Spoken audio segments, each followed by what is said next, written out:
Bueno, buenas tardes a todos. Hoy vamos a hablar de Edward Steichen y antes solo una breve referencia a los fliqueros de Elche, que ayer los vi en la exposición que has comentado antes y me dijeron que transmitiese sus felicitaciones a José Benito, así que desde aquí lo hago. Y me consta además que han abierto un grupo dedicado, o un comentario, un post en Flickr, a Alfred Stieglitz, lo cual dice mucho pues en favor de su elección, por lo menos en mi opinión. Bueno, vamos a hablar de Edward Steichen, un fotógrafo extraordinario con el que completamos un ciclo al hablar de una etapa extraordinariamente importante en la historia de la fotografía norteamericana. Este hombre fue considerado por algunos uno de los personajes o fotógrafos más influyentes de la historia de la fotografía. Aquí vemos una foto de Isadora Duncan, que está hecha en el Partenón de Atenas en 1920. Es un fotógrafo que cultivó todos los géneros: el paisaje, el retrato, el pictorialismo, la fotografía de moda, la abstracción, es decir, absolutamente todo. Experimentó con la iluminación artificial, con el color, la fotografía de guerra, y vamos a ver un poquito de todo eso. Es difícil condensarlo y resumirlo en breve tiempo, pero por su etapa extraordinariamente dilatada en el tiempo y prolífica. Este hombre vivió más de 90 años y estuvo haciendo fotos pues en torno a 75 años, alrededor de 75 años haciendo fotografía. Lo que da una idea, por eso llamo yo esta presentación Puente entre generaciones, que lo vamos a ver a continuación.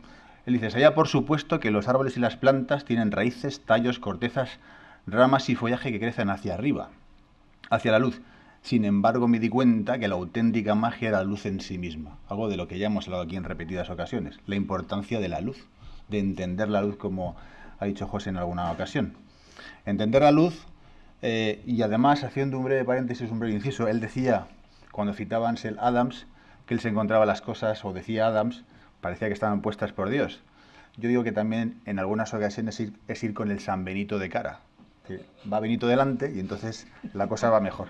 Eso es ir con el San Benito de cara. Bien, dicho esto, puente entre generaciones, Edward Steichen. Debo decir que estaba deseando que llegase este fotógrafo porque a mí me encanta, me apasiona. Ese es un autorretrato en su primera etapa, de un carácter pictorialista. Vamos a pasar a la siguiente. Y de él decía Alfred Stieglitz que es el más grande fotógrafo que jamás haya existido. Y algunos lo siguen diciendo hoy en día.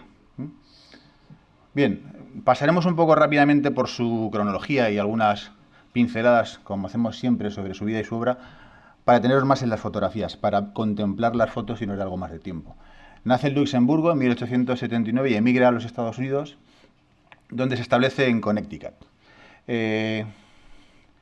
Desde joven estudia pintura y él tiene la ocasión, además, de contar con una Kodak Box, con una cámara fabricada por Kodak, de estas que ya hemos visto comentado en alguna otra ocasión, pequeñita, absolutamente manual, que le compra a su padre, y allí tiene contacto también con la Liga de Estudiantes de Milwaukee. Trabaja para una institución también, una empresa de litografía, tengo por aquí el nombre, no lo recuerdo exactamente, y es donde empieza a conocer también la litografía. Y un día le dice a su jefe que por qué, en lugar de hacer litografías, por qué no publican fotografías en esa publicación. Y él dice: perfecto, cómprate una cámara, yo te doy el tiempo y publico tus fotos. Y así es como de alguna manera empieza a hacer fotos. En sus primeros inicios, pues se suma a las corrientes pictorialistas en boga en la época. Trabaja, como sabemos, también para Camera Work y la Galería 291. En torno a 1900, él va a viajar a París, pero pasa antes por Nueva York. Además, en Nueva York conoce a Stieglitz, que le compra, creo que 3 fotografías por $15 en la época, aproximadamente. Él había tenido ya había cosechado ya algún éxito en un salón fotográfico y algún concurso en Filadelfia y en Chicago, y allí conoce a algún otro fotógrafo que de alguna manera le introduce y le presenta a Stieglitz.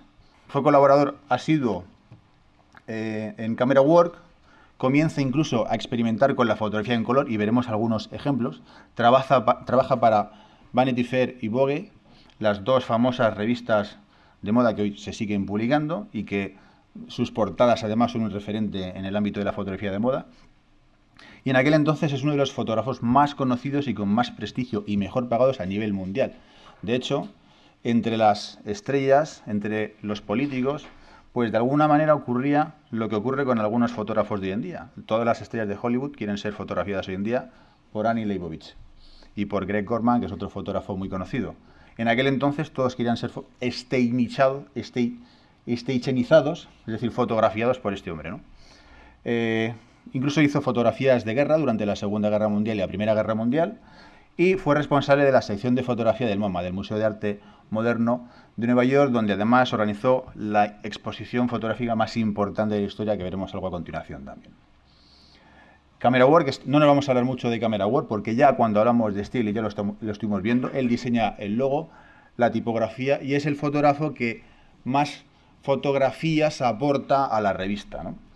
En esa etapa precisamente pictorialista. Veremos cómo después su fotografía evoluciona en el tiempo y da un giro absolutamente de 360 grados. Y lo veremos ahora reflejado en sus imágenes.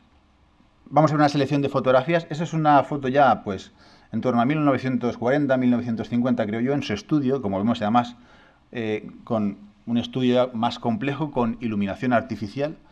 Y se da la circunstancia que, precisamente por esa necesidad de cubrir la fotografía bélica durante la Segunda Guerra Mundial, con carácter también, por un lado, propagandístico, y por otro lado, a la hora de reclutar miembros o soldados para el ejército norteamericano, tiene que venderlo. Y se ve obligado, forzado a conocer y a dominar otro tipo de fotografía muy diferente hasta lo que hizo hasta aquel momento.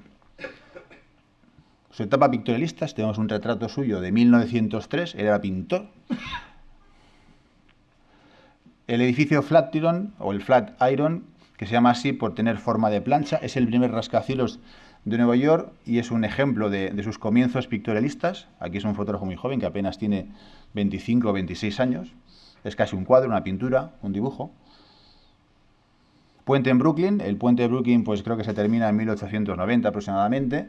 Y es retratado, fotografiado, mejor dicho, por muchos de los fotógrafos de aquella época, en una imagen muy icónica, muy minimalista, con pocos elementos, con mucho grano y con una perspectiva muy estudiada, una composición muy buscada y muy detenida, y además muy imitada. Si vemos muchas fotos del puente de Brooklyn hoy en día, muchas tienen un punto de vista muy parecido a esta que estamos viendo aquí.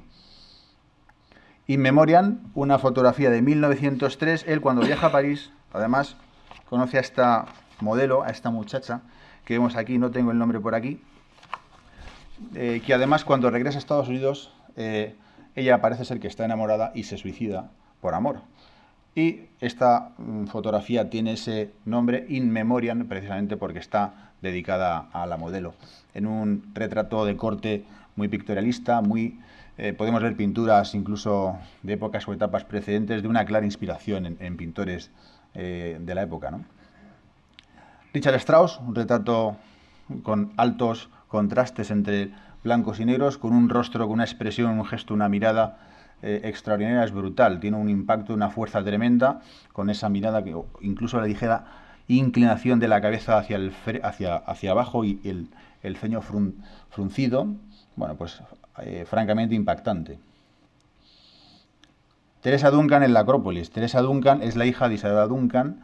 En 1921 él, viajó por Grecia, por Francia, por Italia, estuvo en Venecia y allí realiza esta fotografía en la que 2 o 3 fotógrafos más estaban captando ciertas escenas allí y parece ser que en un momento determinado ya le dice en voz alta, le grita o le llama, él se gira y apenas tiene unos instantes para captar esta escena, lleva una especie de vestido que se funde casi con el viento y parece, él decía wind and fire, algo así como viento y fuego, ¿no? Parecen llamas, de alguna manera, a él le recordaba incluso a una ninfa, ¿no? De inspiración un tanto mitológica. Como vemos hasta ahora, todas son fotografías bastante pictóricas, influidas por esa corriente dominante. Conoce a Rodin, el escultor en Francia, que precisamente el conocimiento de él le permitirá captar algunos retratos extraordinarios y este será uno de los vínculos precisamente entre Europa y Estados Unidos, gracias al conocimiento de Rodin, de Cézanne, de Matisse y a su relación con Stieglitz, pues muchos de estos artistas europeos a la postre expondrán sus obras en Camera Work y en la 291. Bien, esta es una foto del Pensador realizada a partir de 2 exposiciones. Son 2 negativos. dos placas, algo curioso, y que en sus primeras etapas pictorialistas, pues digamos que era algo aceptado, comúnmente aceptado, y después rechazado por la straight photography, por la fotografía directa. Si vemos la foto de la derecha, es la que sirve para la imagen final, que es la de la izquierda, y en la de la izquierda se ha añadido la estatua del pensador. De hecho, observaremos en el ángulo superior derecho de la fotografía que está a nuestra derecha, o en la pantalla, en la parte derecha de la pantalla, hay ciertas partes de esa figura blanca que está al fondo, como están disimuladas o tapadas o detrás de el pensador, que de alguna manera revela esa duplicidad, ese montaje. Y en la parte izquierda vemos la firma, él firmaba todas sus fotografías. Soledad, de F. Holland Day, que es otro fotógrafo y pintor también que rivalizaba en torno a 1900 en popularidad y en importancia con Alfred Stieglitz, un retrato extraordinario que además a mí me sugiere cierto parecido con el actor inglés Jeremy Irons, protagonista de La Misión junto a Robert De Niro. Autocromos. Ya hablamos del autocromo, un procedimiento de fotografía en color mediante la tintura con 3 colores del almidón obtenido de la fécula de patata. Es uno de los primeros fotógrafos de la historia que experimenta con esto, y gracias también a su viaje por Francia conoce el procedimiento que es inventado por los hermanos Lumière y lo traslada a Estados Unidos. Y vamos a ver algún ejemplo. Charlotte Spalding, de 1906. Bueno, esto es muy reciente. Estas imágenes, esto lo he obtenido de un artículo publicado en el New York Times el día 5, si no me equivoco, de este mes de marzo, donde el director de la George Eastman House, que es el museo de, digamos, de Kodak, por así decirlo, recibe una carta o una llamada telefónica de un abogado, no recuerdo de qué estado, de los Estados Unidos, de un estado cualquiera, donde le dice que hay una clienta suya que quiere hacer una donación de 3 autocromos, de 3 placas de cristal, con la particularidad además que el autocromo es único, es una única exposición y una única placa. Esta foto, esta imagen, la original, solo hay una en todo el mundo. Se puede reproducir hoy en día, se puede captar la imagen, pero solo hay una placa de cristal. Le llama y él viaja a... Pues no sé si descansa, no lo sé, no lo recuerdo. Viaja en coche y se ven en una heladería, en el parking de una heladería. Esto lo cuenta en el artículo del New York Times. Y le saca un paquete envuelto en plástico, lo desenvuelve y, para sorpresa de él, cuando lo ve, el abogado y su clienta, era una pintora de unos 93 años, no sabían que eran fotos de Steichen. No lo sabía nadie. Habían permanecido durante décadas en el olvido, en el anonimato. Si se hubieran subastado hoy en día, seguramente hubieran alcanzado cifras absolutamente millonarias, de 6 cifras, como dicen ellos. Él inmediatamente, en cuanto la ve, detecta la firma, Steichen. Las mete en el coche y volvió otra vez directamente al museo conduciendo despacito, por si acaso. Son placas de cristal, se rompen con facilidad. Y una muy famosa de André Kertész, tiene una exposición, por cierto, en Madrid, creo, que tiene un agujero que parece un balazo. Bien, veremos ese ejemplo más adelante. Otro autocromo de George Bernard Shaw. Además, estas placas, para observarlas con mayor nitidez, deben recibir una luz incidente por la parte inferior, que es cuando se aprecia la coloración, con la particularidad o, digamos, el problema de que eso perjudica la placa y puede ser sometida a la exposición durante muy poco tiempo, ¿no? Porque va perdiéndose esa sensibilidad, esa emulsión que había en su momento, se va deteriorando con el paso del tiempo. Vemos aquí otro retrato que, además de esa coloración, y fijaos, una figura negra que destaca únicamente el rostro, la mano, una composición muy estudiada y con un patrón muy definido en sus imágenes, ¿no? Retratos y años en Condé Nast, Vogue y Vanity Fair.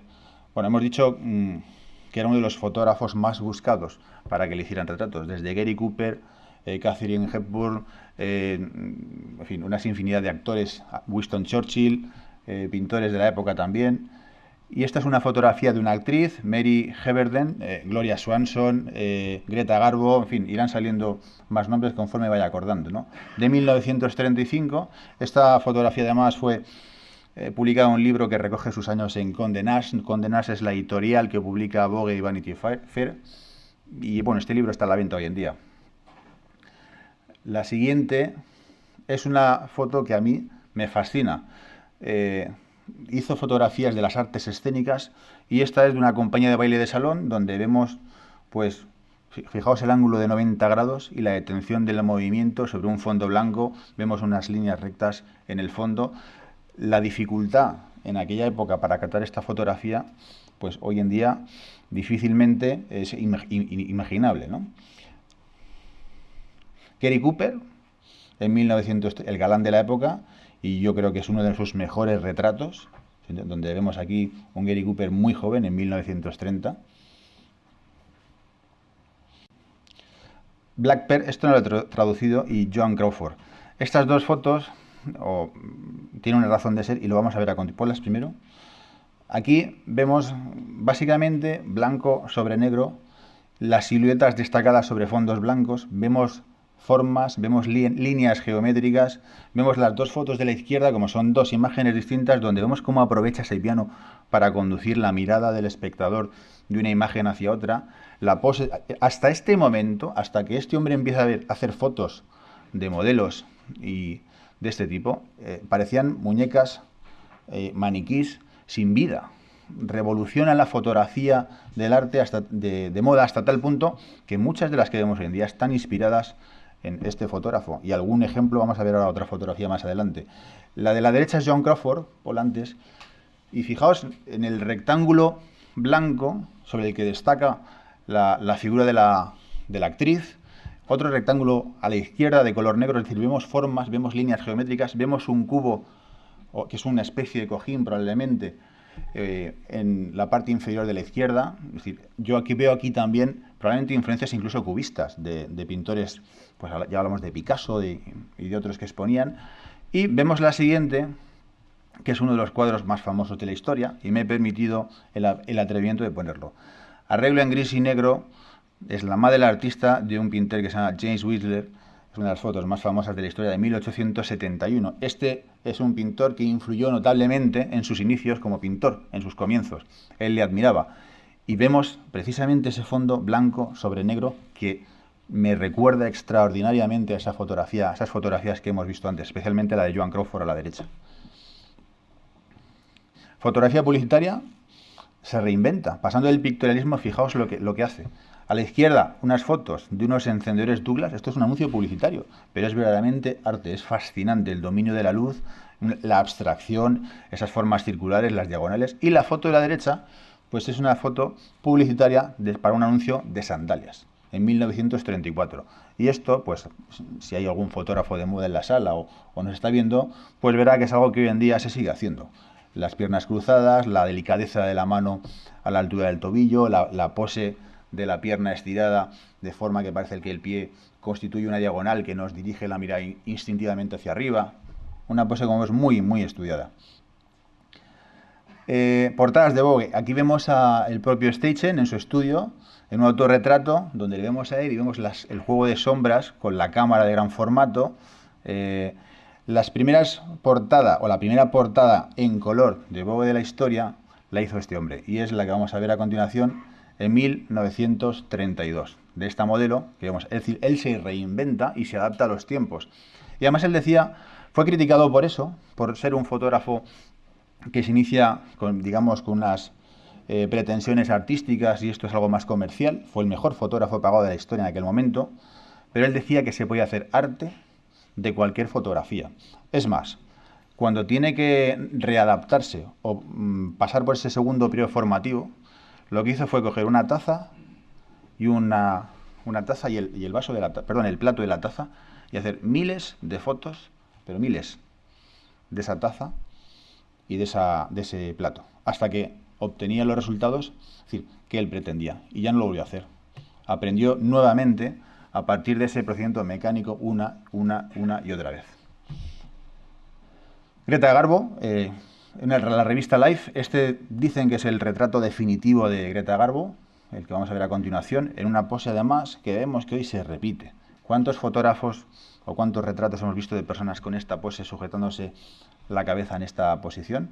Y además, no solo eso, a mí me llama extraordinariamente la atención de la mirada, los ojos que tiene la actriz. Una actriz, por otro lado, la actriz del momento, adorada, idolatrada por el público de la época y de generaciones posteriores incluso.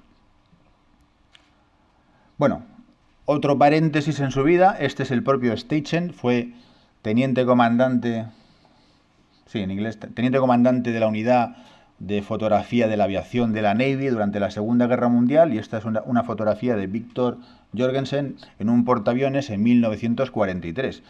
No he puesto muchas, pero tiene fotografías de guerra extraordinarias y fue de los primeros en hacerlas.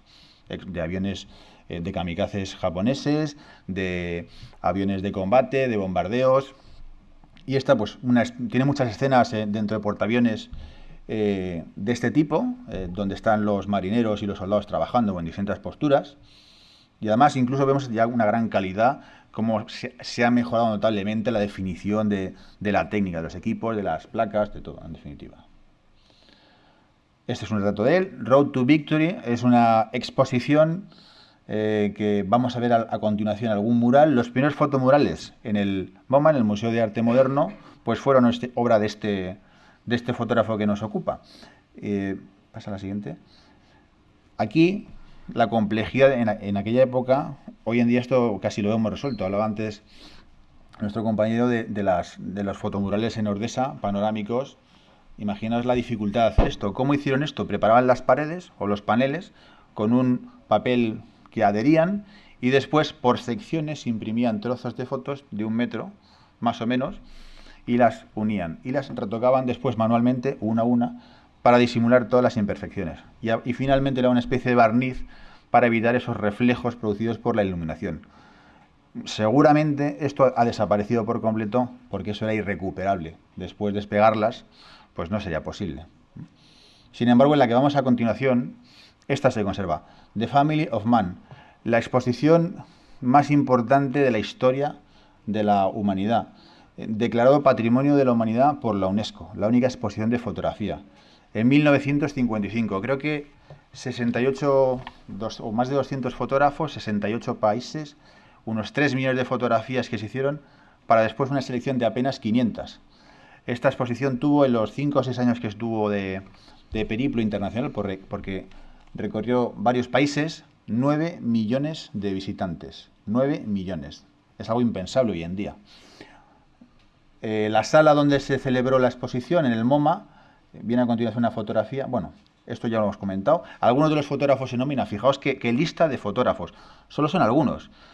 Ansel Adams, Weston, Lance, Bresson, Duchamp, Adjet, Avedon, Brassai, Robert Frank, Irving Penn, Herbert Lees, Helmut Newton, Robert Capa, Bischoff, Albert Bravo, Bill Brandt, Seymour, Eugene Smith, Dorothy Lance, etcétera, etcétera. O sea, nunca jamás se ha reunido semejante grupo de talentos en la historia de la fotografía. La sala de exposiciones es algo parecido. Esto, ¿dónde está? Bueno, pues a la muerte de Steichen, como él nace en Luxemburgo, lo donó al Gran Ducado de Luxemburgo. Si no me equivoco, lo gestiona la nieta de Cartier-Bresson. Y el que quiera, el año que viene, en 2012, está en restauración y puede visitarla en Luxemburgo, en un castillo de la localidad de Clairvaux o algo así. Es que mi francés es muy malo, lo siento, lo lamento. Es nada más que de sexto de GB, entonces no dio más de mí. El año que viene será la inauguración y, bueno, más de uno de los de aquí, pues a lo mejor nos animamos y vamos a verla, ¿no? La transición al color.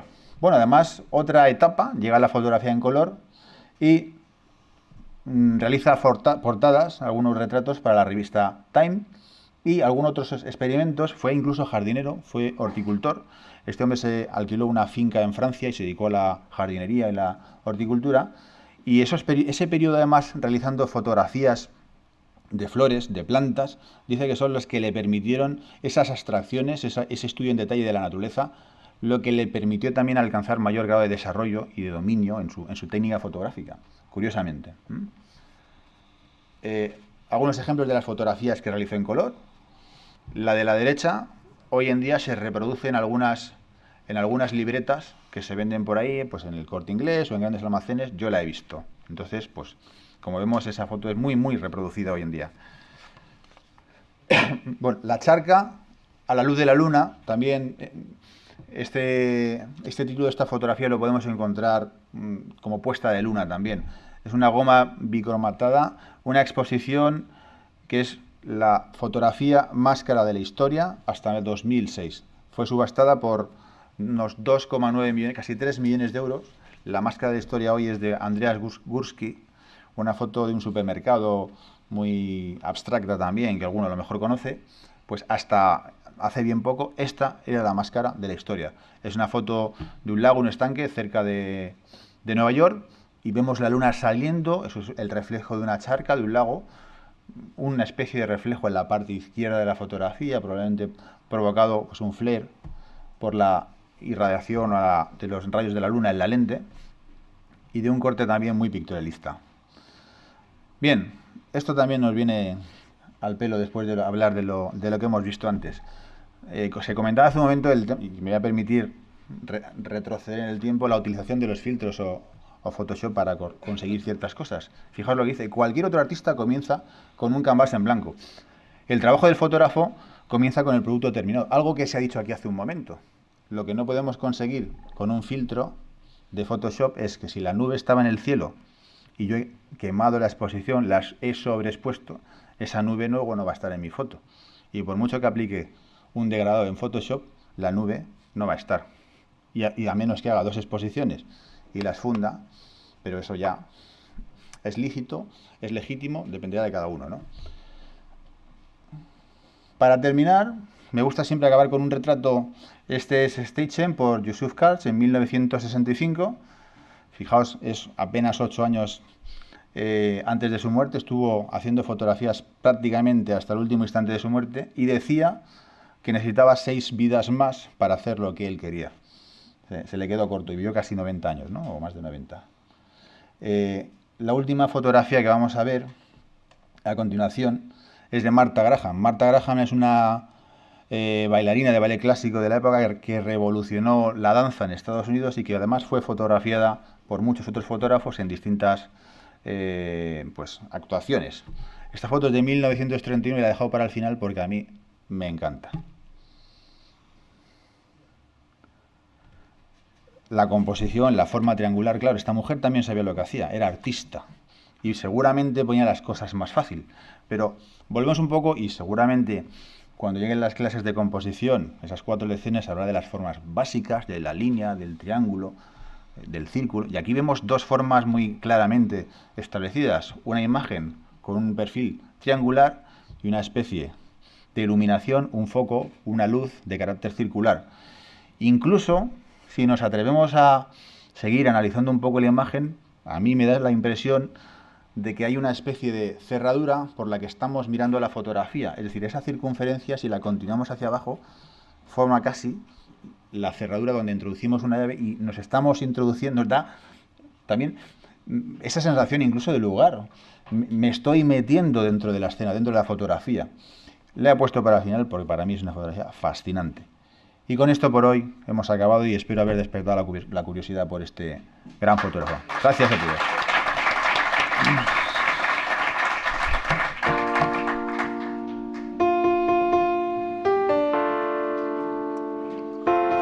Mi favorita.